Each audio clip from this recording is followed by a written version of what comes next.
Acho que tá. Amém, irmãos? Amém.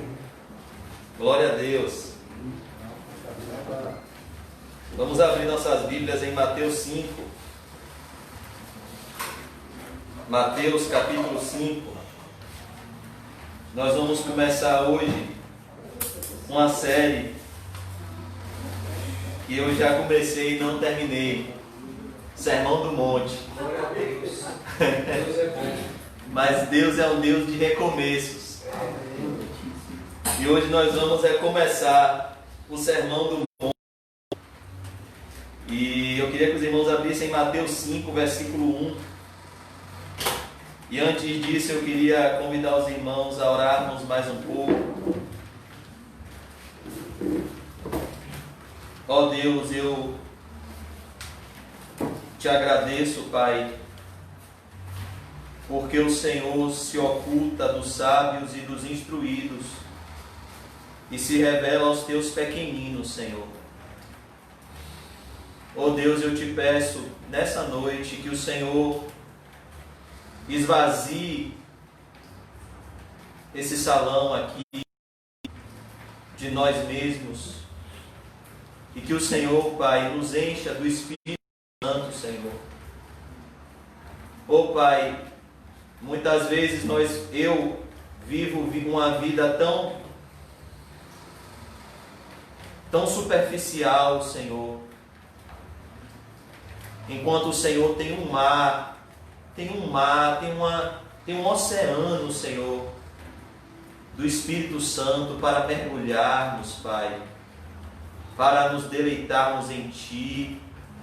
Oh Pai, quantas bênçãos espirituais nas regiões celestiais que nos são disponíveis em Cristo Jesus, Pai. E o nosso coração enganoso, Pai, oh Senhor, nos impede de vermos as maravilhas da Tua lei, Senhor. Oh Senhor, eu peço que o Senhor abra os meus olhos espirituais, Pai. Abra os olhos espirituais dos meus irmãos, como o Senhor fez, Pai, com o servo de Eliseu, que estava desesperado com um numeroso exército inimigo. Mas o Teu servo, Pai Santo, orou: Senhor, abre os olhos espirituais deste moço. Oh Pai Santo, Pai querido, e a Tua palavra diz que quando os olhos espirituais do moço de Eliseu se abriram, ele ficou assustado. E maior são os que estão conosco do que os que estão com eles. Oh Deus, nos faz enxergar, Pai, a quantidade de anjos que estão ao nosso redor. Oh Pai, nos faz enxergar, Pai, a presença do Senhor Jesus Cristo, que é viva e real em nosso meio. Oh Senhor, nos faz enxergar, Senhor, aquilo que o olho natural não vê.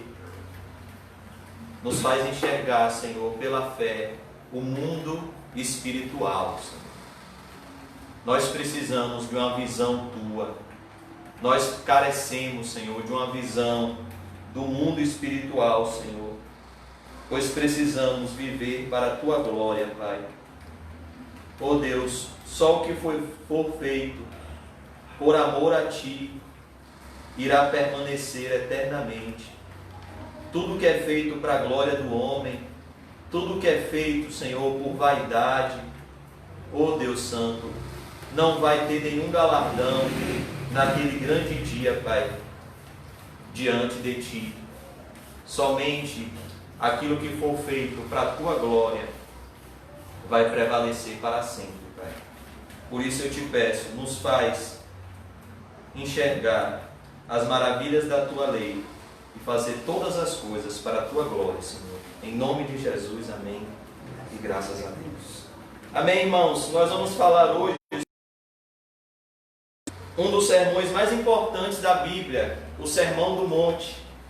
E esse sermão é maravilhoso porque o nosso Senhor Jesus Cristo, Ele sobe no monte e Ele atrai para si uma numerosa multidão. Haviam crianças, haviam mulheres, haviam senhores, senhoras, adultos, jovens, adolescentes, haviam pessoas de todas as espécies para ouvir nosso amado Senhor Jesus Cristo.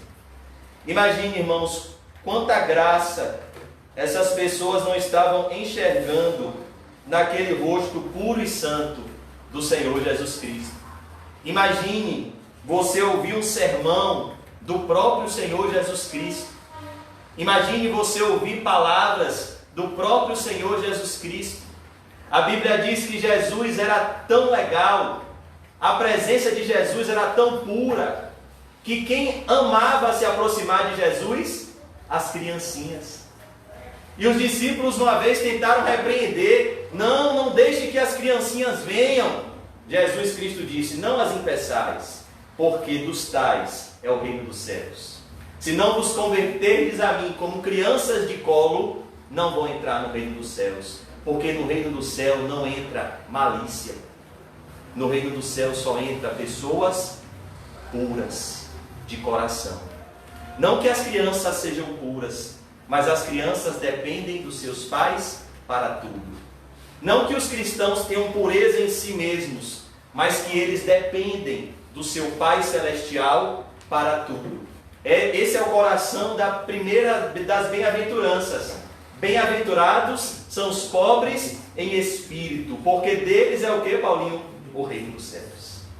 Então nós vemos que o reino dos céus, irmãos, é dos pobres em espírito, de pessoas como eu, como você, que são desprezíveis aos olhos do mundo, mas que são amadas pelo Pai que está nos céus. E aqui nós vemos, amados irmãos, o Sermão do Monte. Que maravilha! Jesus sobe no monte. Aqui nós vemos uma contrapartida entre Jesus e Moisés. A Bíblia diz em João 1:17 que a lei veio por intermédio de Moisés, mas a graça não veio por intermédio de Jesus Cristo. Ela se manifestou por intermédio de Jesus Cristo, pois a salvação sempre foi pela graça, nunca foi pela lei.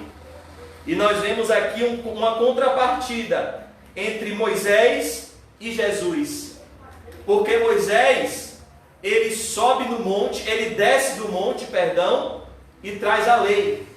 Quem aqui já ouviu falar do Decálogo? Os 10 mandamentos. Vamos lá, em Êxodo 20. A lei continua valendo. Jesus vai dizer isso no Sermão do Monte, que a lei de Deus, ela não foi abolida. Não cuideis que vim abrogar a lei, disse o Senhor. Eu vim cumprir a lei. Êxodo 20. Nós vamos ver aqui, irmãos, o Decálogo. E se você é um cristão, você está na incumbência de obedecer ao Decálogo. Não para ser aceito diante de Deus, mas porque Deus já te aceitou por intermédio de Jesus Cristo. Os irmãos já acharam? Êxodo? Está no comecinho da Bíblia. Êxodo 20.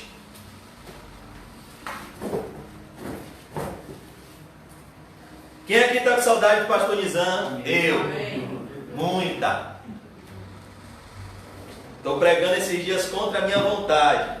Estou com saudade. Êxodo 21. Êxodo 21.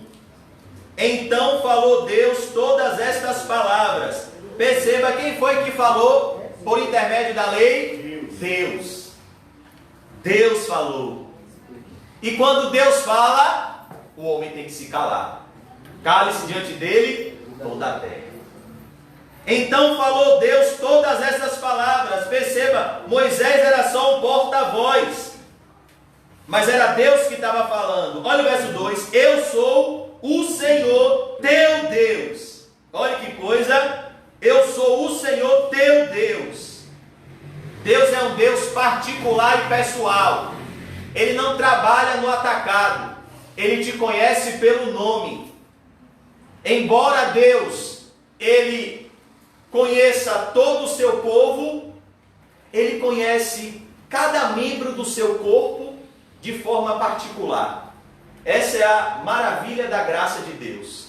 Ao passo que Deus é onipresente, onisciente, Ele está em todos os lugares, Ele conhece todos os pensamentos, Ele sabe de tudo, Ele se ocupa com cada filho como se só existisse Ele.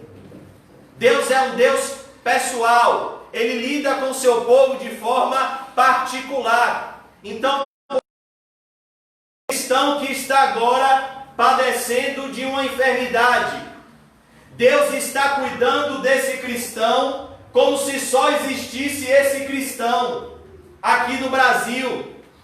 Mas ao mesmo tempo que tem outro cristão que está sendo perseguido e torturado na Coreia do Norte. Então Deus não deixou aquele cristão sem assistência para tomar conta desse cristão aqui que está doente no Brasil.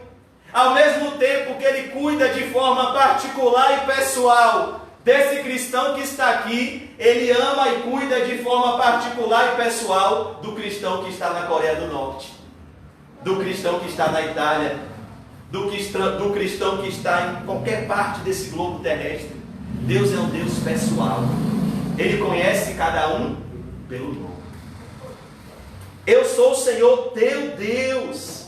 Olha que maravilha. Teu Deus. Aqui, irmãos, fala de propriedade exclusiva. Eu e você somos propriedade exclusiva de Deus.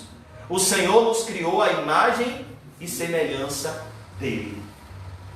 Nós temos o DNA de Deus. Embora ele tenha sido manchado na raiz, lá no Éden, pelo pecado.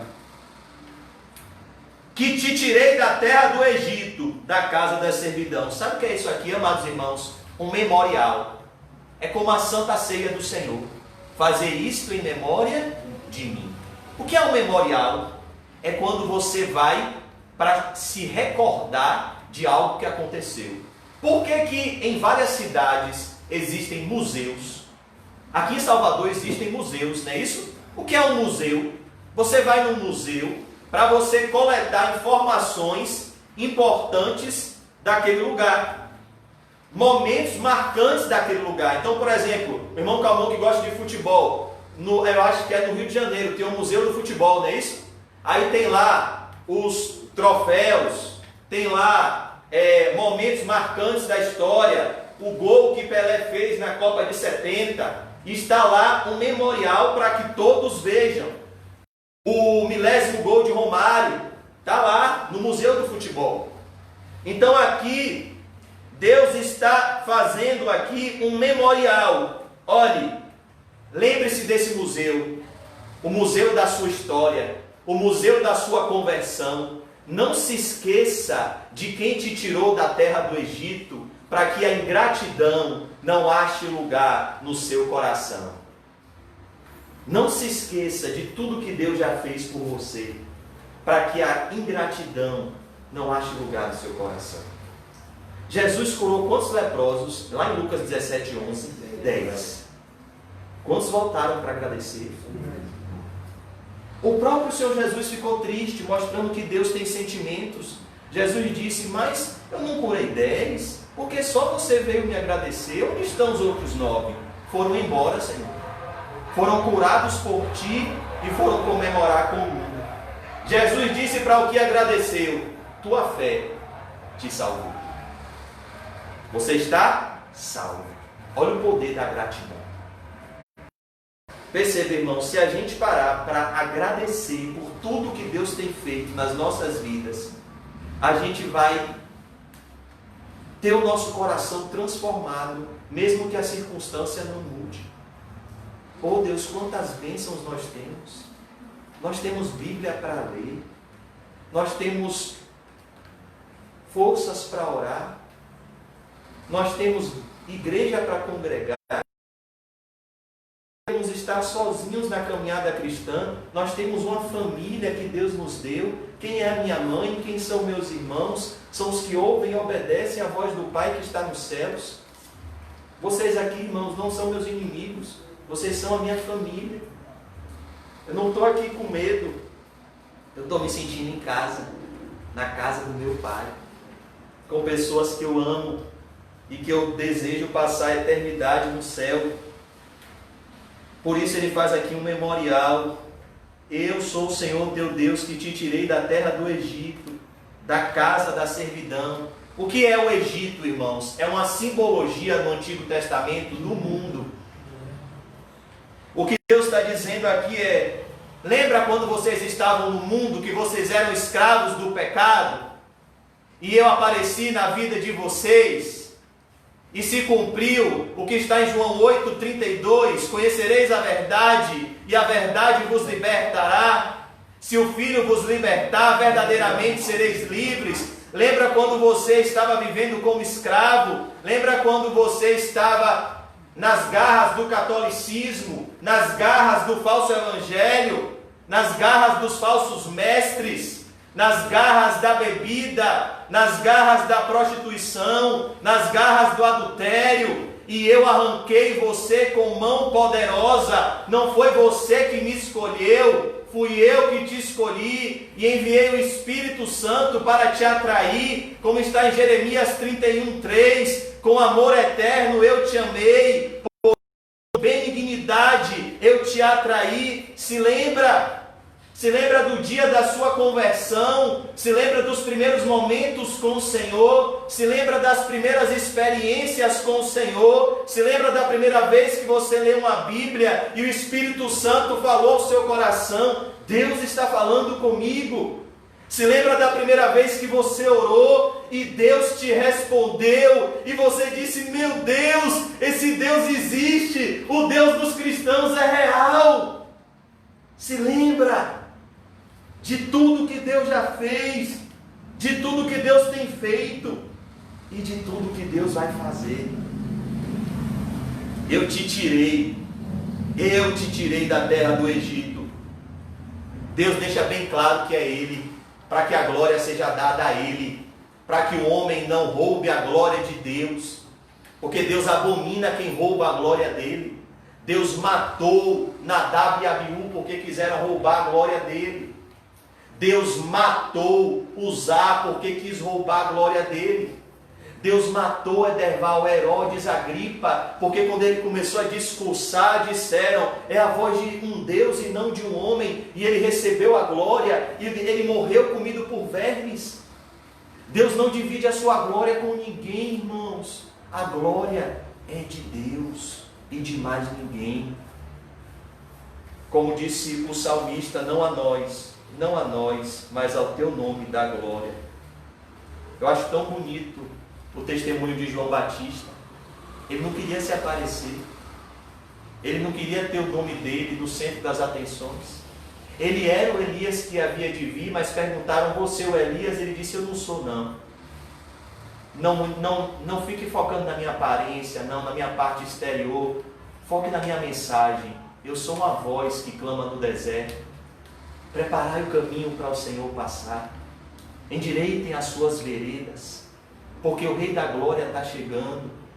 E eu não estou aqui para chamar atenção para mim, mas para chamar atenção para Ele. Convém que Ele cresça e eu diminua. É tão bonito, irmãos, quando um cristão verdadeiro quer agradar a Deus. É tão bonito quando existe no nosso coração um desejo sincero de honrar o nosso Deus, de honrar a Deus. Aqueles que me honram, eu honrarei. E aqueles que me desprezam? Então aqui ele diz: da casa da servidão. Ô irmãos, o que é o mundo? É uma casa da servidão. As pessoas no mundo são escravas do dinheiro, são escravas da imoralidade sexual, são escravas da vaidade. As pessoas gastam fortunas com cosméticos, com a aparência física, cirurgias plásticas, chapinha, salão de beleza. Para quê? Quanta escravidão no mundo. Diplomas. Tem gente que passa a vida toda colecionando diploma e morre. Esses diplomas vão para onde, irmão Edeval? Lugar nenhum. O mundo é uma grande casa de escravidão. As pessoas passam a vida inteira no mundo juntando dinheiro. Para quê? Morre, leva o quê, irmão? Nada. A vida toda escrava do dinheiro. Eu estava vendo o jornal mais cedo, a grande preocupação dos economistas: o PIB vai baixar. Meu Deus, as pessoas estão morrendo. O amor de quase todos está se esfriando.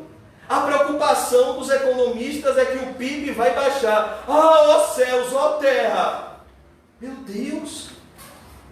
Tem um senhor que mora lá no bairro de Quinho e de Paulinho, que é candidato a vereador, que todo dia faz uma propaganda política e anexa ao Facebook do meu pai.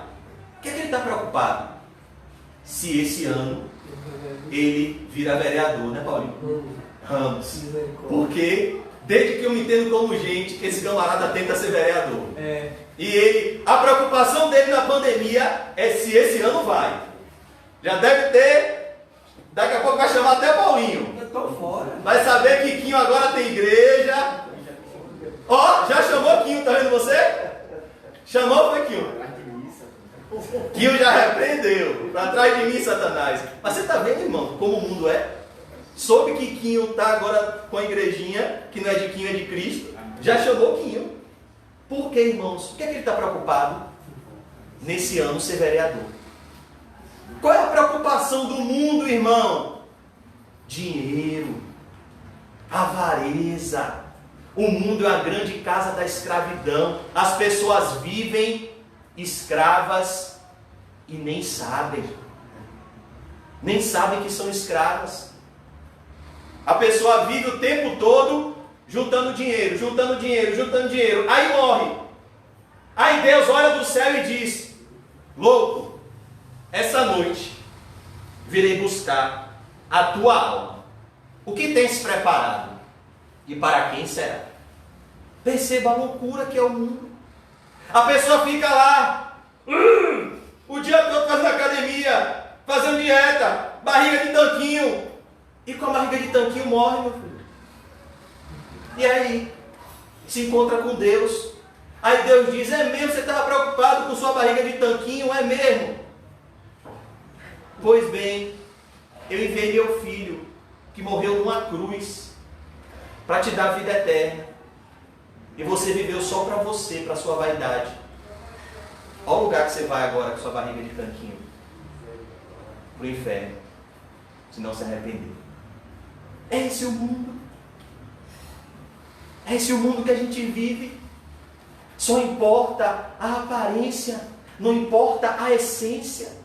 Não importa o coração. Não importa o caráter. Você vale o que você tem. Você tem dinheiro, você tem um grande valor. As pessoas te respeitam. Você chega num carro, todo mundo te respeita. Você chega com uma boa aparência, todo mundo te respeita. Mas se você não tem nada, todo mundo te despreza. Como é que a Bíblia narra que trataram Lázaro? Na parábola do rico e do Lázaro. Como é que Lázaro era tratado na terra? Ninguém dava nada para ele. Por quê? Porque ele era pobre. Mas como foi que Deus tratou Lázaro no céu? Vem para casa, meu filho. Esse mundo não é digno de você, Lázaro. Que maravilha, irmãos. Destes valores diabólicos deste mundo. E não vos conformeis com este século, Reginho, mas transformai-vos pela renovação do vosso entendimento, para que então experimenteis como um bolo, como eu vou experimentar aqui essa água. É o que Romanos 12:2 diz, para que vocês experimentem a boa, perfeita e agradável vontade de Deus. Vocês precisam ter a mente de vocês renovada pela palavra de Deus. E como é que a nossa mente é renovada? Meditando na palavra do Senhor de dia e de noite. A gente precisa ler mais a Bíblia, irmãos. Estudar mais a Bíblia, meditar mais na Bíblia. Porque esse mundo é uma grande escravidão. E como é que Deus nos liberta? Pela palavra. O meu povo perece porque lhe falta conhecimento. E como é que o povo deixa de perecer? Pela palavra. Conhecereis a verdade e a verdade vos libertará. Então aqui ele diz: eu te tirei da terra do Egito, da casa da servidão. Olha que coisa linda, irmãos. Deus nos tirou da casa da escravidão, do pecado, e nos trouxe para onde? Para o reino dos céus. Ele nos transportou do império das trevas e nos levou para o reino do Filho do seu amor, onde você pode se sentir indigno, pecador, miserável, mas ao mesmo tempo, se você está arrependido, você pode se sentir amado. E você pode olhar para o céu, você pode orar e dizer: Pai nosso que estás nos céus.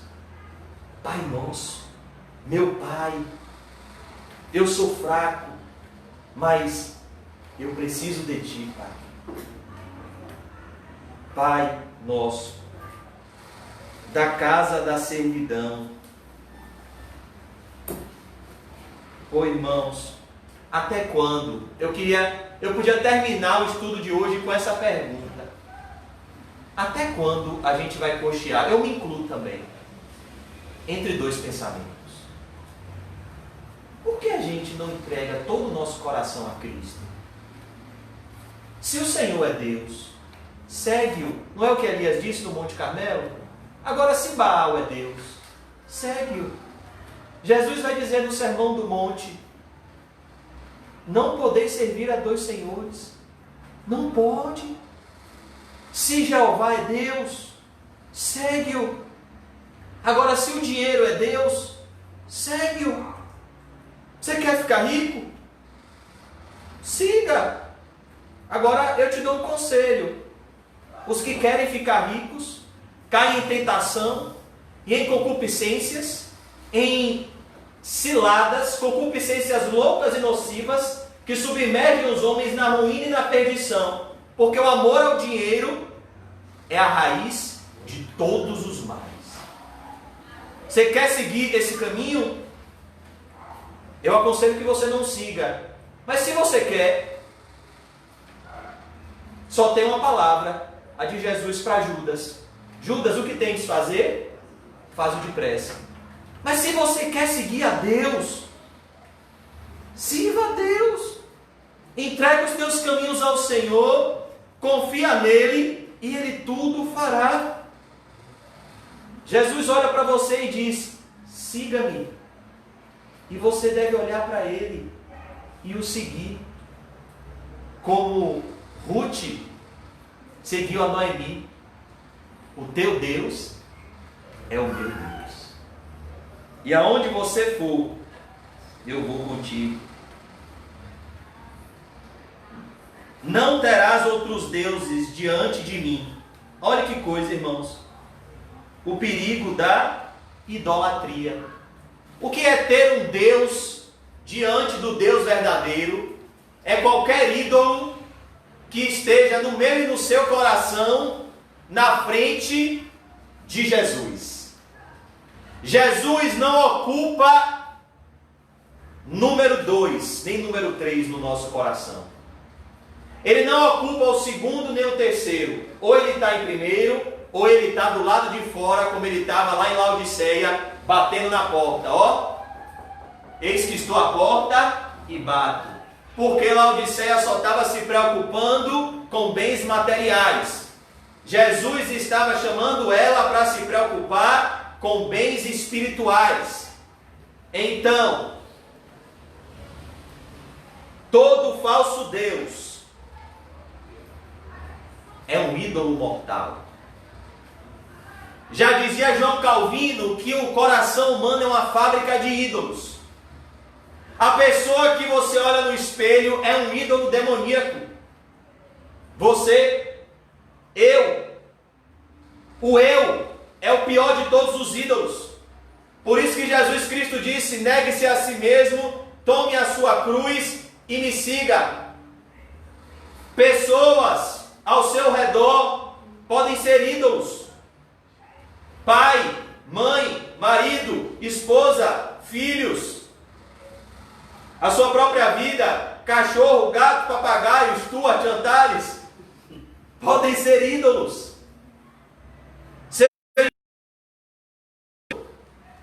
Tudo aquilo que você não se imagina sem, pode ser o seu ídolo. Seu celular pode ser o seu ídolo.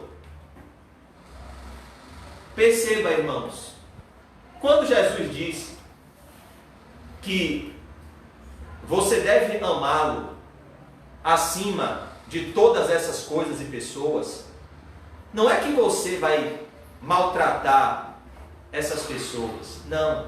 O que Jesus está dizendo é que sem uma correta comunhão com Ele, você não consegue amar ninguém, nem a você mesmo. Sem um correto relacionamento com Deus, você destrói a você e você destrói as pessoas ao seu redor, achando que está abençoando elas. Então, quando Ele diz: se alguém vir após mim e não aborrecer seus irmãos, suas irmãs, seu pai, sua mãe, seus filhos e a sua própria vida, não pode ser meu discípulo, não é que você vai sair maltratando seus entes queridos. Não me entenda errado. Você deve tratar seus entes queridos com amor, com compaixão, como Cristo os trataria. O que Jesus está falando é que sem um correto relacionamento com Deus, você jamais vai amar aqueles que são casados, por exemplo, sua esposa, como Cristo amou a igreja. Como é que você vai amar sua esposa como Cristo amou a igreja sem um correto relacionamento com Deus? Sem um correto relacionamento com Deus, o homem nem sabe quem é Cristo, nem sabe quem é a igreja e nem sabe o que é o amor de Cristo pela igreja.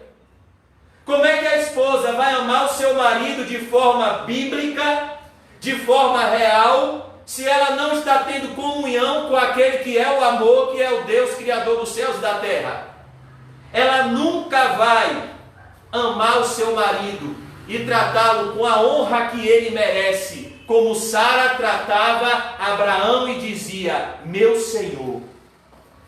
Então, a destruição dos ídolos não é um impedimento aos nossos relacionamentos interpessoais, mas é a reconstrução deles de uma forma bíblica e espiritual. Sem o correto relacionamento com Deus, você nunca vai honrar seu pai e sua mãe, que é o primeiro mandamento com promessa. Porque você nem vai saber o que é honra. Para você saber o que é honra, você tem que ter temor a Deus, que é o princípio da sabedoria. Sem o temor de Deus, você vai achar que seu pai e sua mãe é qualquer um, que você deve tratar de qualquer forma, que você deve somente obedecer de forma exterior, às vezes como os fariseus, fazer uma compra, fazer um mercado, suportar isso. Não, honrar é diferente. No seu interior você vê aquelas pessoas de forma diferente. Foi a pessoa que Deus usou para me colocar no mundo. Meu pai, minha mãe. Então, em honra ao meu pai que está no céu, eu vou tratar meu pai e a minha mãe com a honra que eles merecem. Não por amor a eles, mas em primeiro lugar, por amor ao Deus que me criou e me colocou no ventre deles. Então, a destruição dos ídolos, não entenda errado, é uma bênção, não é uma maldição. Se Cristo estiver em primeiro lugar no seu coração, isso não é um impedimento à sua felicidade. Isso vai ser a razão da sua verdadeira felicidade, pois feliz é a nação cujo Deus de Israel é o Senhor. Então, quando você destrói os ídolos, você está abençoando você e toda a sua família e todos ao seu redor. Porque se o Senhor não edificar a casa, em vão vigia a sentinela. Se o Senhor não guardar a cidade, todo esforço, irmão, é inútil. Sem Deus, tudo é inútil. Vaidade de vaidades, diz o pregador, tudo é vaidade.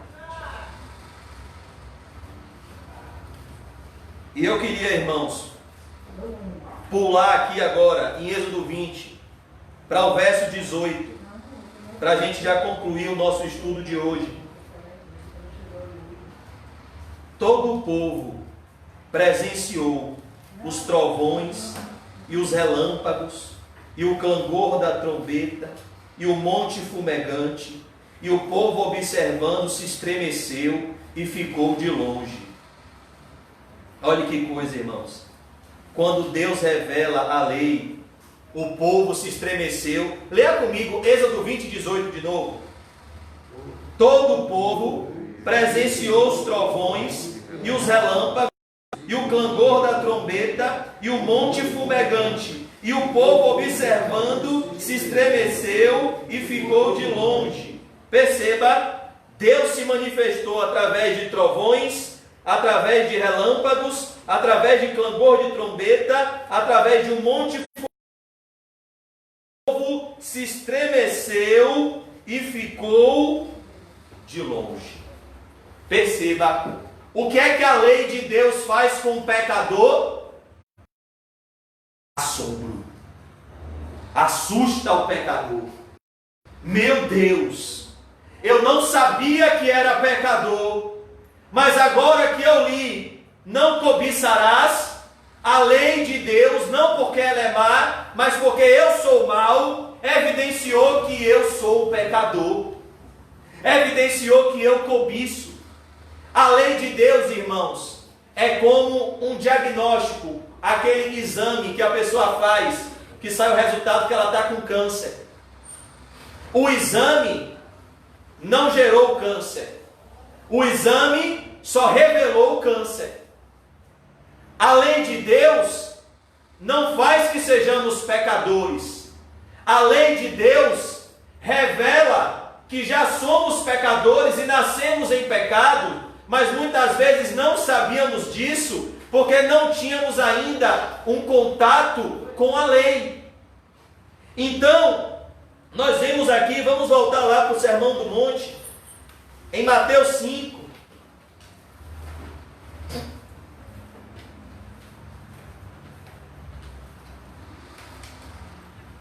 Em Mateus capítulo 5,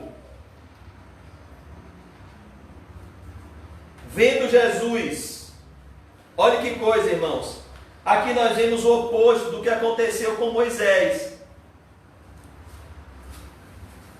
Moisés desce e traz a lei. Quem é que está aqui agora em Israel, há 2000 anos, na Palestina? Jesus Cristo, o Verbo de Deus que se fez carne, aquele que Moisés profetizou: irmãos, dentre vocês vai se levantar um profeta, um varão, semelhante a mim, ouçam ele, e todo aquele que não ouvir vai ser punido com a morte. Jesus Cristo, aquele que está acima de Moisés, aquele que é o nosso rei, o nosso sacerdote e o nosso profeta, Jesus de Nazaré, um nome tão lindo, tão poderoso, irmãos, tão amoroso, tão santo, tão puro. Jesus de Nazaré. Vendo Jesus, olha que coisa, irmãos, Mateus 5:1, vendo Jesus, as multidões, subiu ao monte, e como se assentasse, olha que lindo, ele viu as multidões, ele subiu no monte. Perceba que amor de Jesus. Ele podia falar lá de baixo, ele tem toda uma preocupação para que todo mundo ouça bem, ele é todo cuidadoso, ele quer que todos ouçam a sua voz. Ele sobe no monte. Na época de Jesus não tinha microfone, não tinha caixa de som, então para que sua voz ecoasse, ele usa o vento. Ele sobe no monte. Às vezes ele pregava nos barcos, para que o vento litorâneo, o vento do mar, ecoasse a sua voz, e todos ouvissem aquela voz mansa e suave, a voz de Deus. Você já ouviu hoje a voz de Deus? Talvez você já tenha visto a voz dos noticiários, as vozes da Rede Globo, a voz da Record, a voz da Band, a voz dos repórteres, a voz dos noticiários, a voz dos homens, a voz do mundo, a voz do diabo te acusando e te atormentando, a voz do seu coração. Mas hoje você já ouviu a voz de Deus? Não de forma geral, mas de forma particular. Deus já falou com você hoje. E a voz de Deus, irmãos, não é ouvida aos nossos ouvidos somente. A voz de Deus desce até o mais profundo do nosso coração. A voz de Deus traz paz. A voz de Deus traz quietude. A voz de Deus traz satisfação. A voz de Deus traz o fruto do Espírito Santo. Vendo Jesus, as multidões, subiu ao monte e como se assentasse. Olha que maravilha, que lindo, irmãos. Imagine, se coloque no túnel do tempo. Você está lá sentado, a gente tinha trabalhado o dia todo, e aí subiu no monte, e Jesus se assentou. Essa era a forma dos rabinos ensinarem, e ficava todo mundo de pé, e ele está sentado, olhando para você, e pregando para você. Isso vai acontecer no céu. O mais glorioso do céu é a intimidade que a gente vai ter com Jesus. Ainda hoje, ele disse ao ladrão da cruz, quando se arrependeu e creu: estarás comigo no paraíso. Sabe o que Jesus queria dizer? Eu sou a ressurreição e a vida. Aquele que crê em mim, ainda que morra, viverá eternamente. E todo aquele que vive e crê em mim, jamais morrerá. Sabe o que ele estava dizendo àquele ladrão? Ainda hoje, você não vai chegar no paraíso de qualquer jeito. Você vai chegar comigo. Eu vou estar com você na entrada. Eu vou estar com você lá. O Senhor guardará a tua entrada e a tua saída. Ele guardará a tua alma. Estarás comigo aonde? No paraíso. O céu só é céu porque Jesus está lá. Porque se Jesus sair do céu, perdeu a graça. A azul de ouro não tem mais valor. Os anjos, o coral perdeu o som. A adoração perdeu o sentido. A única coisa que vai colocar tudo em harmonia no céu é a presença do Cordeiro, que vai estar lá alumiando as nossas almas por toda a eternidade, para todo sempre.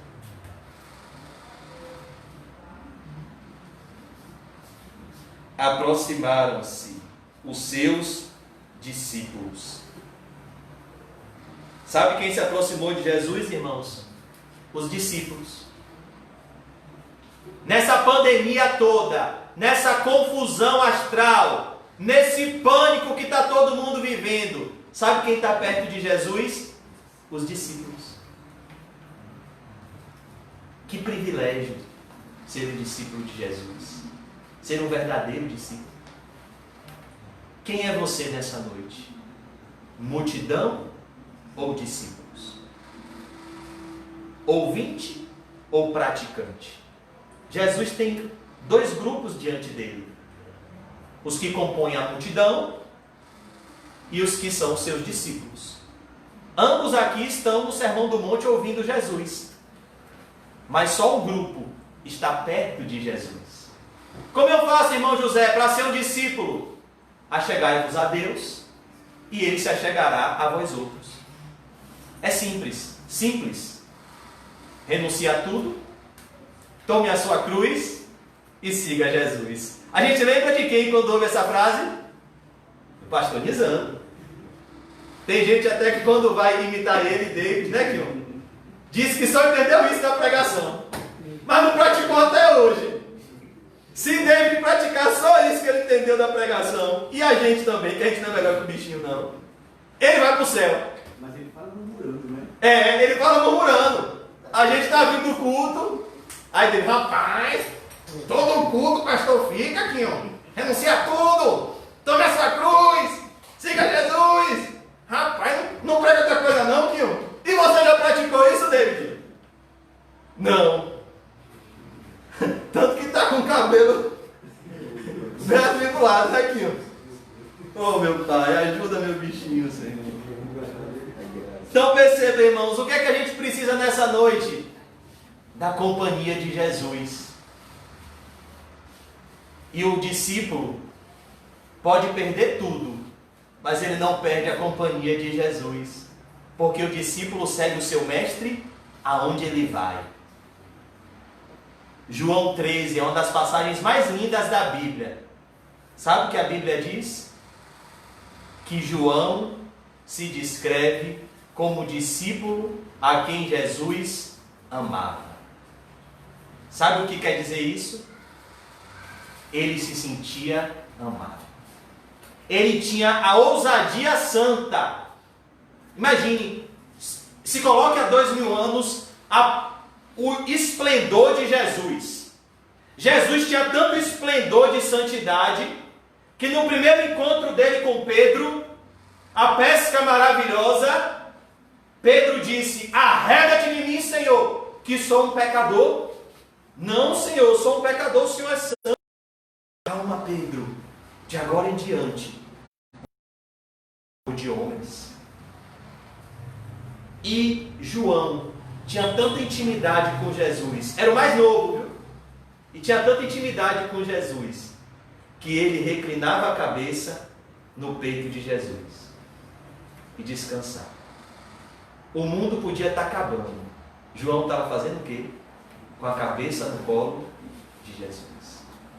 Esse privilégio, irmão, só um discípulo verdadeiro tem. Um fariseu pode ter a glória dos homens. Um fariseu pode ser respeitado pelos homens. Pode ter milhares de seguidores no YouTube. Mas quando ele bota a cabeça no travesseiro, ele não tem a comunhão com Jesus. Um homem ímpio pode ter todas as glórias deste mundo, mas ele dorme no colo do capeta. É a verdade. Quem não tem o Espírito Santo, infelizmente, está sendo acompanhado por demônios. Mas um discípulo verdadeiro, ele pode reclinar sua cabeça onde? No colo de Jesus. Aquele que habita no esconderijo do Altíssimo, à sombra do Onipotente, descansará. Que descanso é esse? Não é o descanso do corpo, é o descanso da alma. O corpo às vezes descansa a noite toda, mas o ímpio já acorda cansado, porque para os ímpios, diz o meu Deus, não há paz. O ímpio pode passar a quarentena toda em casa, ele está cansado. Rapaz, acho que estou cansado de tanto tomar cerveja. Vixe. Você já foi ao supermercado na quarentena? Rapaz, os carrinhos, meu irmão, tem cerveja. Descansou o ímpio? Não. Quando ele acaba a última cerveja, ele quer mais uma. Por quê? Porque sem Cristo, o coração do homem está sempre vazio. Está sempre precisando de algo mais. E esse algo mais é o Espírito Santo. Por isso que aproximaram-se os seus discípulos. E ele passou a ensiná-los, dizendo: olha que coisa, irmãos, Jesus está ensinando. Quais são as duas lições mais importantes de Jesus? Aprendei de mim, que sou manso e humilde de coração. Vamos concluir com Mateus 11, 28. Passe só algumas páginas. Eu acho que eu já falei demais hoje, irmãos. Peço perdão aos irmãos. Já demorei muito. Tenho tido o compromisso de falar pouco. Misericórdia. Olha o que Jesus está fazendo aqui no Sermão do Monte, Mateus 11, 28. Mateus 11, 28. Olha, irmãos, essa voz aqui é a mesma voz que um irmão nosso do passado ouviu quando ele entrou numa depressão tão grande que ele tentou dar cabo da sua própria vida. Quem foi ele? Vou dar uma dica, vocês que vão ter que acertar. Ele foi um profeta. Com a palavra dele, porque ele andava na presença do Senhor, o céu fechou, o céu abriu. Ele disse: eu vejo uma pequena nuvem do tamanho da mão de um homem, mas este é o sinal que a sua chuva vai descer. Ele encarou Acabe e Jezabel sozinho. Ele encarou sozinho, no nome do Senhor dos Exércitos, 850 falsos mestres no Monte Carmelo. Ele ainda zombou. Imagine, irmãos, um homem sozinho zombar de 850. Clama aí, se Baal é Deus, invoca Baal.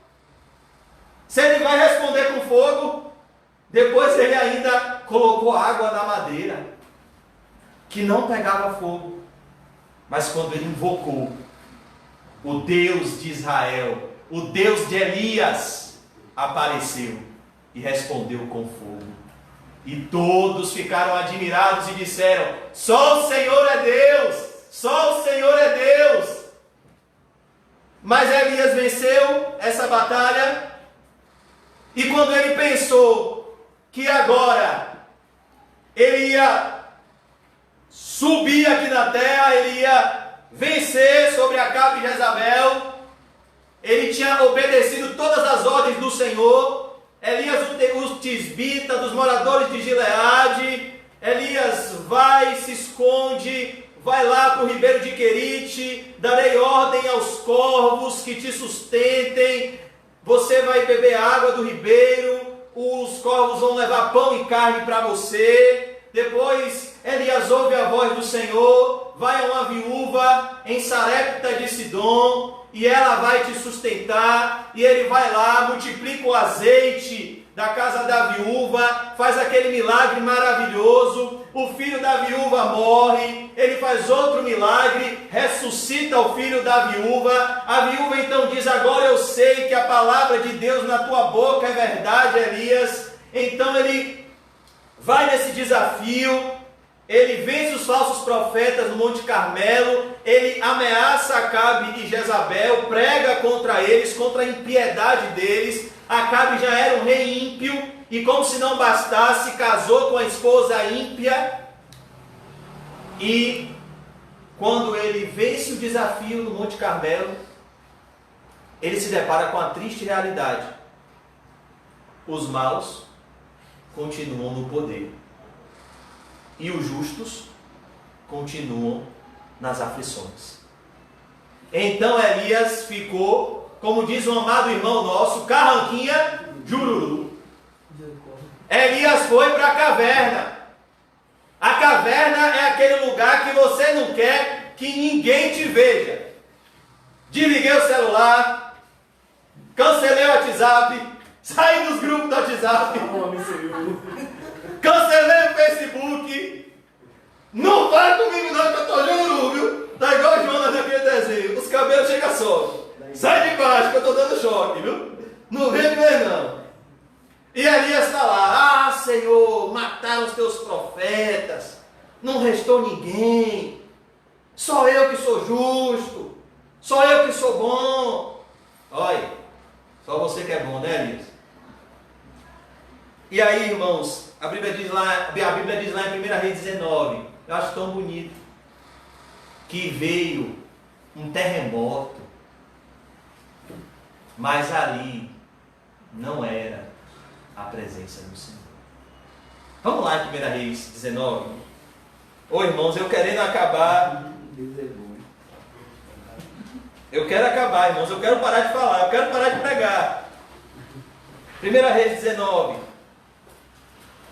Eu quero parar, Senhor. 1 Reis 19.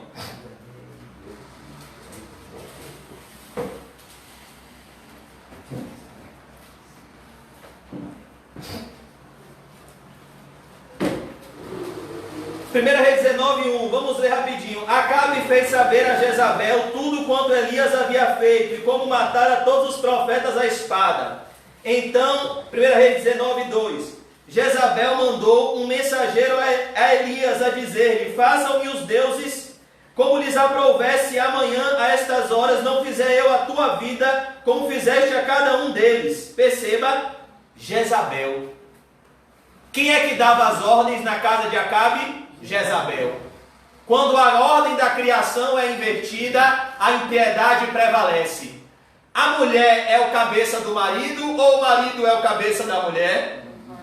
O marido é o cabeça da mulher. Qual foi a sentença de Deus a Eva? Com dores darás à luz filhos, e o seu desejo, Eva, será para o teu marido, e ele te dominará. O desejo de dominar o marido nasceu no coração de Satanás. A virtude da mulher é a submissão a Deus e ao seu marido. Essa é a mulher virtuosa de Provérbios 31:10. Quem a achará? Só Deus. Mas Jezabel mostra que a mulher sábia edifica a sua casa, mas a mulher tola faz o quê? Destrói com as suas próprias mãos. Sabe o que vai acontecer com Acabe e Jezabel? Eles vão morrer. Eles não vão ter descendentes. Por quê? Porque Acabe deixava as rédeas da sua família na mão de Jezabel. Isso é pecado. Não pode acontecer isso. E Jezabel ameaça Elias dizendo que vai matar ele. Façam-me os deuses como lhes aprouver, se amanhã a estas horas não fizer eu a tua vida como fizeste a cada um deles. Jezabel está aqui defendendo os profetas dela. Jezabel era uma sacerdotisa de Baal. E sabe o que ela fazia? Ela fazia propostas para comprar os servos de Deus. Uma vez que ela não conseguia comprar os servos de Deus, ela então os ameaçava. É assim que o mundo faz. Primeiro ele não te persegue, primeiro ele te seduz. Depois que você resiste à sedução, é que vem a perseguição. Mas se o mundo te vence na sedução, ele nem precisa te perseguir. Se ele te seduzir, como Dalila fez com Sansão, ele já te trouxe para o lado dele. Por isso que aqui Jezabel tem essa estratégia mundana diabólica. Primeiro ela tentava comprar os profetas. Quem não se assentava na mesa de Jezabel, ela então perseguia. Muitos desses profetas que viraram profetas de Baal, muitas vezes começaram profetizando da parte de Deus. Mas eles então perceberam que profetizar da parte de Deus é custoso. Não tem salário. Tem que depender do pão de cada dia. Não tem riqueza, não tem luxo, tem a perseguição, tem a palavra dura, não tem tapinha nas costas, as pessoas não vão ficar felizes com o que você prega. Aí Jezabel vem e diz: vem profetizar comigo, vem se assentar na minha mesa, todo mundo vai te aplaudir, eu te dou um bom salário, você vai se assentar na mesa do rei. É isso que o mundo oferece aos falsos mestres. Para de pregar esse sermão aí duro, rapaz. Prega uma palavra aprazível. Para de falar de pecado, corta o pecado do sermão. Não fala sobre o inferno, não. Não fala sobre arrependimento, não. Não fala sobre fé em Jesus, não. Não fala sobre renúncia. Não fala sobre porta estreita, não. Não fala sobre caminho apertado, não. Não, tira isso do sermão, tira isso. Fala sobre a multiplicação dos pães e peixes. Fala dos milagres. Fala da prosperidade. Fala da riqueza de Salomão, fala da prosperidade de Abraão, fala das vitórias de Davi. Mas os escolhidos jamais serão enganados, porque Deus não nos tem dado espírito de covardia, mas Ele nos tem dado um espírito de amor, de coragem e de domínio próprio. Verso 3, temendo, pois, Elias levantou-se e para salvar sua vida, Elias pecou. Todo aquele que tentar salvar sua vida... Então, Elias não era perfeito. Você e eu também não. Mas Elias estava se aperfeiçoando. Nós também podemos. Se foi e chegou a Berseba, que pertence a Judá, e ali deixou o seu moço. Olha, o moço de Elias, quem era? Eliseu. Ele amava Elias, mas Elias estava tão jururu que ele deixou até o moço dele de lado. Olha, Eliseu, não vou mais te discipular não, viu? Vou te deixar de lado, viu, Eliseu? Fique sozinho. Vou até sair do grupo do WhatsApp, viu, Eliseu? Teve com Elias que fez isso comigo esses dias, deixou o moço. Eu fiquei triste, viu? Verso 4. Ele mesmo, porém, se foi ao deserto, caminho de um dia, e veio e se assentou debaixo de um zimbro, e pediu para si a morte, e disse: basta, toma agora, ó Senhor, a minha alma, pois não sou melhor do que meus pais. Deitou-se e dormiu debaixo do zimbro, e eis que um anjo o tocou, e lhe disse: levanta e come. Levanta-te e come. Olha que coisa, é o que eu vou fazer daqui a pouquinho. O salgadinho já está ali, já estou olhando para ele, já quero acabar o estudo. Camão perguntou ontem: vai ter estudo? Eu disse: vai, e não esqueça de trazer o lanche não. Vai ter o pão do céu e vai ter o pão da terra. O lanchinho está ali, olhando para mim. Olhou ele e viu, olha, está igual a mim. E viu, junto à cabeceira, um pão cozido sobre pedras em brasa. É aquele pão ali que a irmã Rita trouxe. E uma botija de água. Comeu, bebeu e tornou a dormir. Perceba, irmãos, como Deus sabe lidar com a nossa depressão. Ele sabe como tirar a gente da caverna. Lázaro, vem para fora. É essa mesma voz que nos chama todos os dias. Vem para fora. Voltou segunda vez o anjo do Senhor, tocou e lhe disse: levanta-te e come, porque o caminho te será sobremodo longo. É isso que a gente tem que dizer para o pastor Nizam. Pastor Nizam, come e bebe, porque a jornada é longa. Levantou-se, pois, comeu e bebeu, e com a força daquela comida caminhou 40 dias e 40 noites até Horebe, o monte de Deus. Os que esperam no Senhor não se cansarão. O Senhor renovará as suas forças. O Senhor lhes dará asas como de águias. Esperar em Deus é bom demais. Deus é bom, irmãos. A gente se cansa quando não está fazendo a vontade de Deus, e a gente descansa quando está fazendo a vontade de Deus. Ali entrou uma caverna, onde passou a noite, e escreveu a palavra do Senhor, e lhe disse: olha, irmãos, a palavra do Senhor vem até você hoje, agora, aqui, no Cosme de Farias.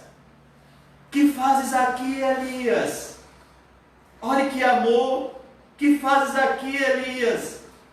O que é que você está fazendo aqui? Ele respondeu: tenho sido zeloso pelo Senhor, Deus dos exércitos, porque os filhos de Israel deixaram a tua aliança, Senhor, derribaram os teus altares e mataram os teus profetas à espada, e eu fiquei só e procuram tirar minha vida. Olha o relato de Elias. Ele está sendo ameaçado de morte e ele era fiel a Deus. Disse-lhe Deus. É o que muda tudo, irmãos. Não é a voz do homem, é a voz de Deus que muda tudo. Nem só de pão, mas de toda a palavra que procede da boca de Deus. Deus fala. Deus continua falando.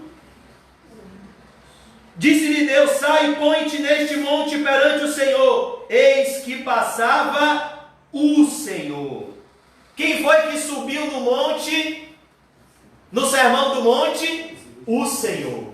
Quem é Jesus? O Senhor.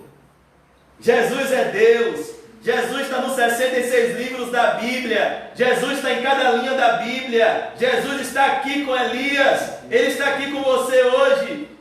Porém, eis que passava o Senhor, e um grande e forte vento fendia os montes e despedaçava as penhas diante do Senhor. Olha que tempestade, um grande e forte vento despedaçava as penhas. Aqui é uma grande tempestade. Porém o Senhor não estava no vento. Depois do vento vem um terremoto. O que é um terremoto? Um abalo na natureza. Geograficamente falando, um terremoto é quando embaixo da terra as placas tectônicas se encontram e então acontece um abalo na natureza, um terremoto, tudo estremece, tudo cai, uma grande tempestade. É o coronavírus, a tempestade, é o chikungunya, a tempestade, o terremoto, é a dengue, é a zika. Mas o Senhor não estava no terremoto. Depois do terremoto, um fogo. Mas o Senhor não estava no fogo. O que é que a gente aprende aqui, amados irmãos? Deus não fala no barulho das ondas. Deus não fala na inquietação da ansiedade. Deus não fala na perturbação mental. Deus não fala na agonia. Deus não fala no desespero. Deus não fala quando o nosso coração está aflito. Primeiro Ele acalma a tempestade do nosso coração, para depois descer com a sua voz mansa e suave. Não se turbe os vossos corações. Credes em Deus, credes também em mim. Na casa do meu Pai há muitas moradas. Olha o que ele está dizendo aqui, irmãos. Depois, olha que coisa, o Senhor não estava no fogo. Quem é que se lembra de uma casa que Jesus visitou? Lucas 10, 38 a 42. A casa de duas irmãs, Marta e Maria. E Jesus estava lá fazendo um estudo bíblico, não sei qual era o sermão, só que Marta estava preocupada com as coisas de casa. Marta estava arrumando a casa. Marta estava prestando atenção nas coisas de casa. Ai meu Deus, eu tenho que deixar tudo limpinho para o meu Salvador. Aí Jesus querendo pregar, imagine, você quer pregar, está a pessoa ansioso. Ai meu Deus, será que vai ter cafezinho? Ai meu Deus, será que vai ter lanchinho? Não, se preocupe com isso antes do culto. É bom ter um lanchinho. Mas o mais importante aqui não é o lanchinho. O mais importante aqui é a presença do Espírito Santo. Então Marta estava preocupada. Ai meu Deus, e agora? O que é que eu vou fazer? Jesus olha para aquele coração e diz o que, irmãos? Marta, Marta, você está preocupada, Marta, e ansiosa, Marta, com muitas coisas, Marta, mas uma coisa só é necessária, Marta. Maria escolheu a boa parte, Marta, e a boa parte não lhe será tirada. E Maria estava fazendo o quê? Sentada, quietinha, ouvindo a voz do seu Salvador. Olha, irmãos, quando a gente não ouve a voz do nosso Salvador, a gente toma decisões precipitadas e quebra a cara. Quando o nosso coração está como o de Marta, a gente só faz quebrar a cara. Quando o nosso coração está como o de Maria, a gente acerta. Por quê? Porque a gente não tem capacidade de fazermos as escolhas da nossa vida sozinho. Antes de falar, a gente tem que ouvir. O irmão Quinho tem sido um instrumento precioso de Deus para nos alertar. Por que a gente está usando máscara, Quinho? A máscara faz o quê? Tapa a boca e deixa os ouvidos atentos. Por quê? Antes de falar, ouça. Antes de abrir a boca, ouça a voz de Deus. Antes de se comunicar com alguém, ouça a voz do Espírito Santo. É como Maria. Maria está calada, quieta, assentada aos pés do seu Salvador, esperando Jesus dar o direcionamento para ela. Às vezes a gente começa o dia, amanhã é terça, a gente vai acordar, e a gente já quer acordar falando, a gente já quer acordar fazendo uma coisa, a gente já quer acordar fazendo outra, porque a gente não acorda com o coração de Maria. Senhor, eis-me aqui, eis o meu dia, guia-me, mostra-me. A gente vai mandar uma mensagem no grupo de WhatsApp da igreja. Por que não faz como Maria? Ô Senhor, eu vou mandar uma mensagem no grupo do WhatsApp. É a tua vontade que eu mande? É a tua vontade que eu escreva isso? Isso vai edificar a tua igreja? Isso vai edificar algum irmão que está passando por aflição? Eu vou fazer um post no Facebook. Senhor, é a tua vontade, Pai? Eu vou evangelizar alguém. Senhor, é a tua vontade? Perceba, irmãos, se a gente orar mais, a gente vai errar menos. Se a gente orar menos, a gente vai errar mais. Orai e vigiai sem cessar. Sem cessar. Ore, irmãos, ore. Vou lhe fazer um pedido nessa noite. Faça como Maria, o coração de Maria, descanse. Calma, aquietai-vos e sabeis que eu sou Deus. Como Policarpo disse a Ana, o irmão Ederval falou comigo, né, Ederval? Ana, o mundo é muito pesado, Ana, para você carregar sozinha. Ô Ana, não carregue o mundo sozinha. Entregue esse fardo na mão de Jesus. Concluindo, irmãos, e depois do fogo, olha quem apareceu. Jesus, nosso amado, um cicio tranquilo e suave. Ah, irmãos, como a gente precisa desse cicio. Um cicio tranquilo e suave. Quem é esse cicio tranquilo e suave, irmãos? É a mesma voz que disse: vinde a mim, todos vocês que estão cansados e sobrecarregados, e eu vos aliviarei. Tomai sobre vós o meu jugo, e aprendei de mim, que sou manso e humilde de coração. É esse homem que está pregando o sermão do monte, é esse homem que subiu do monte, é esse homem que está te chamando hoje. Porque o meu fardo é leve, disse Jesus, meu jugo é suave. Ouvindo Elias, envolveu o rosto no seu manto. O que é isso aqui, irmãos? Ele está envolvendo o rosto no seu manto. Ele está com vergonha. Sabe por quê? Porque Paulo disse: o amor de Cristo me constrange. Não, Senhor, eu não mereço ser tratado com amor. Não, sai daqui, Senhor. Elias está se cobrindo com o manto. Eu sou muito pecador. Por isso Paulo dizia: o amor de Cristo nos constrange. Ah, irmãos, envolveu o rosto no seu manto e saindo pôs-se à entrada da caverna. Olha que coisa, irmãos. A glória de Deus. Quem nos levanta é Deus. Quem nos levanta é Jesus. Eis que lhe veio uma voz e lhe disse: que fazes aqui, Elias?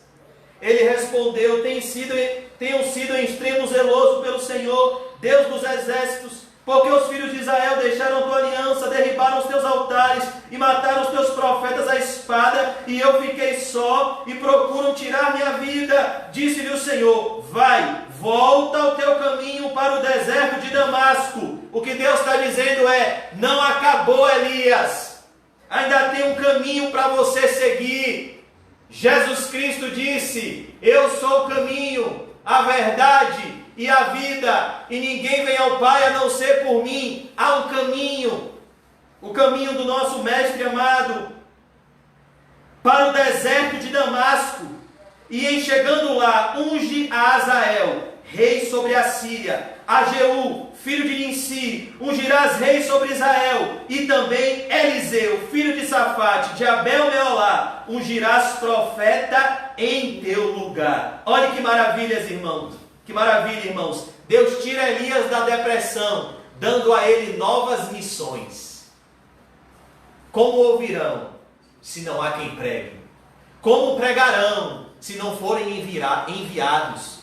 Quão formosos são os pés dos que anunciam as boas novas. De sorte que a fé vem pelo ouvir, e ouvir da palavra de Cristo. Que maravilha, irmãos. Ele dá missões para Elias. Todo cristão é um missionário. ou é um impostor, como disse Spurgeon. Procure hoje a sua missão. Peça a Deus que lhe mostre, Senhor, qual é a minha missão no teu corpo. E exerça com excelência. Ageu, filho de Nissi, ungirás rei sobre Israel, e também Eliseu, filho de Safate, de Abel Meolá, ungirás profeta em teu lugar. O que foi que Paulo disse a Timóteo? Timóteo, a obra não é minha, a obra não é sua, a obra é de Deus. Timóteo, procura homens idôneos e fiéis e transmite a mensagem fielmente a eles, como eu lhes transmiti, para que o Evangelho continue sendo propagado a toda a criatura. Que Evangelho? E eu recebi do Senhor o que também vos entreguei, que Jesus Cristo morreu pelos nossos pecados, segundo as Escrituras, e foi sepultado e ressuscitou ao terceiro dia, segundo as Escrituras. E notifica em todos os homens, em todos os lugares, que se arrependam e creiam no Evangelho. Nesse Cristo que morreu e ressuscitou, está vivo pelos séculos dos séculos. Por isso ele diz aqui para Elias, unge Eliseu, se preocupe com Eliseu, ele será profeta em teu lugar. A obra de Deus não vai parar, porque a obra de Deus não é de homens, a obra de Deus é de Deus. Gamaliel disse isso em Atos capítulo 5. Há homens que queriam destruir a igreja de Cristo. Gamaliel disse, olha, se levantou um certo Judas, um certo Teudas, e eles arregimentaram os seguidores, mas eles acabaram. Prestai bem atenção no que vocês estão fazendo com estes homens. Porque se essa obra é de Deus, vocês estão lutando contra o próprio Deus. Olha que coisa, irmãos. A obra de Deus não para, porque o Deus da obra é invencível. Todo poder e toda autoridade foi-me dado no céu e na terra, e eis que estarei convosco todos os dias, até a consumação dos séculos. Portanto, ide por todo o mundo, pregai o meu evangelho a toda a criatura, ensinando-vos a guardar tudo o que eu vos tenho dito, batizando-os em nome do Pai, em nome do Filho e em nome do Espírito Santo. A obra de Deus não para, embora Satanás queira destruí-la, pois a fé não é de todos e os homens são maus. Quem escapar a espada de Azael, Jeú o matará. Quem escapar a espada de Jeú, Eliseu o matará. Também conservei, a gente vai concluir aqui hoje, também conservei em Israel. Israel aqui é um símbolo da igreja invisível, do povo de Deus, aqueles que procedem de todos os povos, tribos, línguas e nações, que foram comprados pelo Cordeiro que morreu na cruz e ressuscitou como leão, Jesus Cristo, que vive, que reina. 7.000, perceba, eram 10 milhões, mas tinham 7.000. 7.000 para 10 milhões é pouco, mas é um número significativo. A quantidade de eleitos para os não eleitos é uma quantidade ínfima, mas é uma quantidade significativa. Apocalipse 7, a Bíblia fala de uma grande multidão. A gente vai estar lá, que está de branco, com folhas de palmeira, na presença do Cordeiro, dizendo, a salvação seja dada ao Cordeiro que está sentado no trono pelos séculos dos séculos. Uma grande multidão está lá em Apocalipse. Eu conservei em Israel 7.000, todos os joelhos que não se dobraram a Baal, e toda a boca que o não beijou. Perceba, lembra de Sadraque, Mesaque e Abidnego? Quando todo mundo se prostrou à estátua de Nabucodonosor, esses 3 jovenzinhos disseram o quê? Esse joelhinho aqui não. Esse joelho aqui só se dobra aquele que me comprou na cruz, Jesus Cristo. Ele não se dobra a Baal. O que significa Baal? O Deus da prosperidade. O que você quer?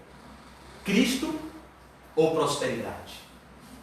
Se você quer Cristo, você não vai se dobrar a Baal. Você vai perseverar até o fim. Pois os que têm fome e sede de justiça serão. É prosperidade. Baal uma hora vai te comprar. E você vai negar a Jesus Cristo. Por isso que eu queria te convidar nessa noite a lançar a sua ansiedade sobre o Senhor. Venha a Cristo. Ouça a voz de Cristo. Essa mesma voz que tirou Elias da caverna é a voz que nos tira da depressão, da angústia, da aflição, e é a voz que nos dá missões em nome do Senhor dos Exércitos. Você acha que Samuel era infeliz? Samuel era feliz desde criança. Por quê? Porque ele ouviu a voz de Deus e ele respondeu: eis-me aqui, Senhor, fala que o teu servo ouve.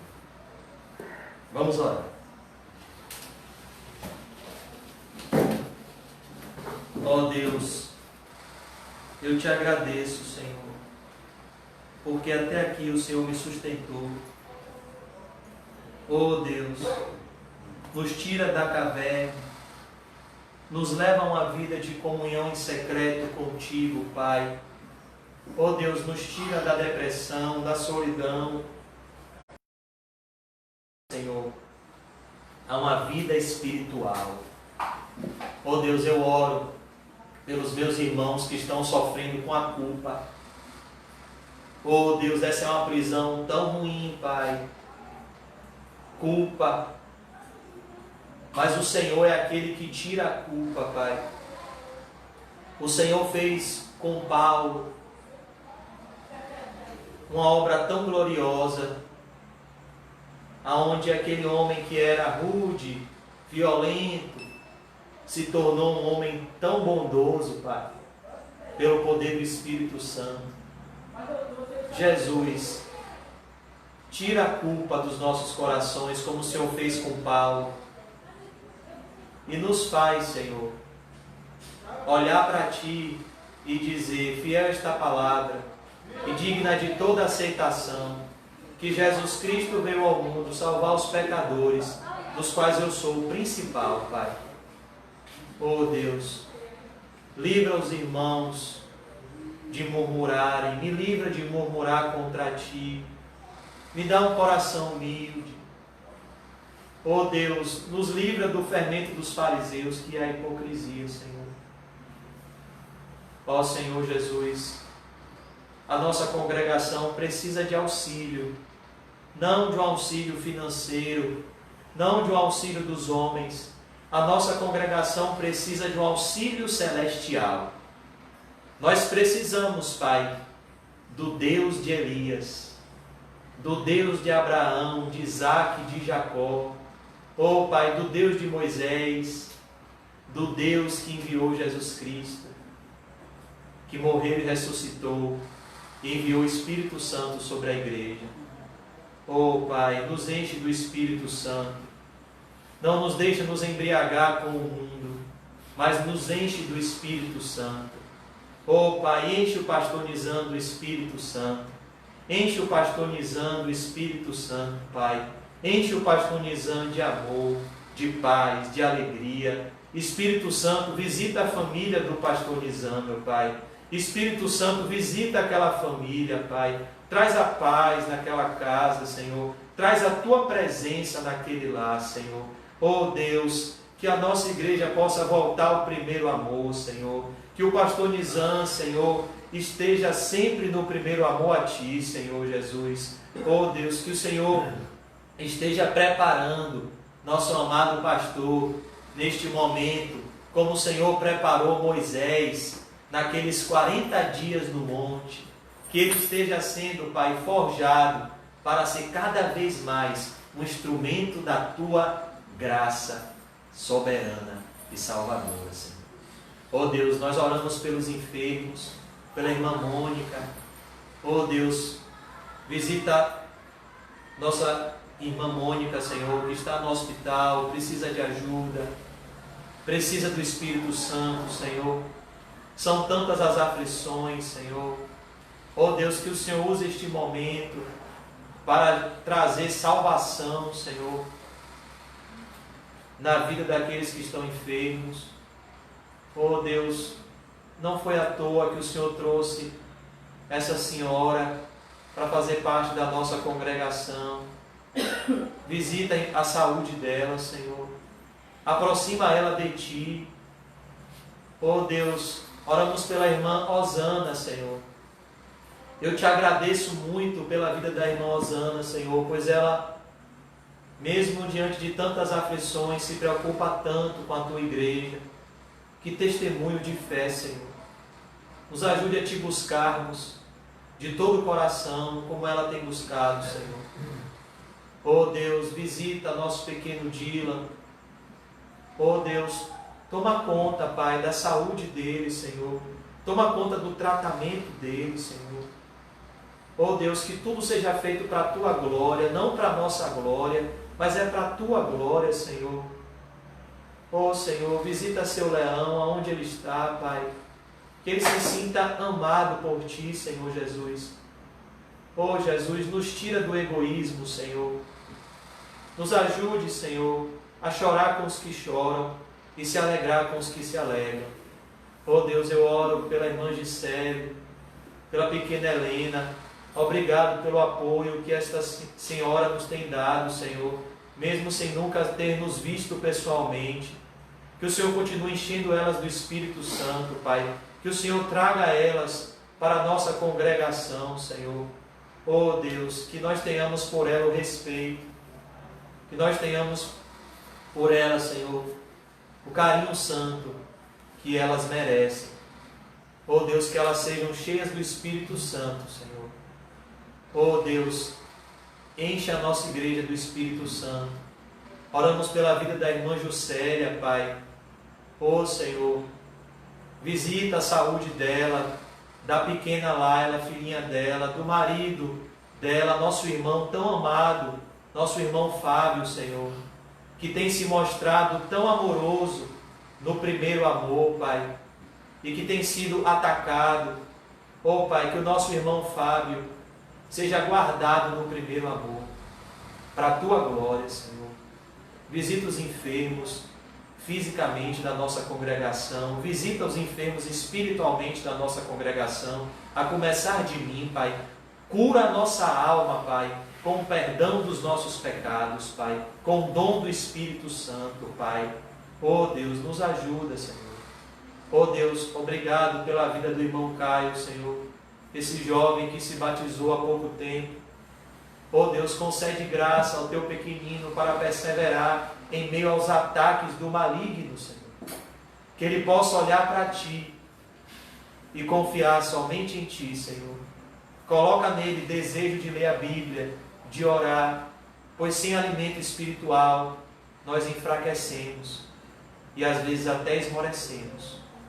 Nos dá nessa noite, Senhor, um desejo santo de Te conhecer, de Te buscar, de Te adorar em espírito e em verdade.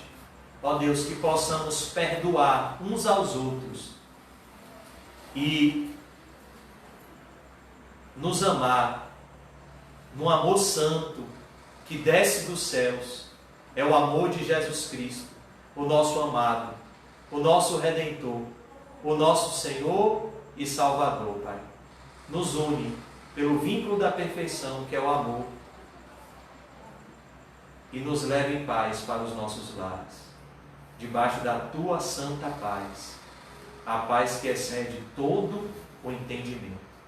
Nos dá nessa noite um recomeço na Tua presença. Em nome de Jesus. Amém. E graças a Deus. Saúde o seu irmão com compromisso santo e diga para ele: siga a voz de Jesus. Siga a voz.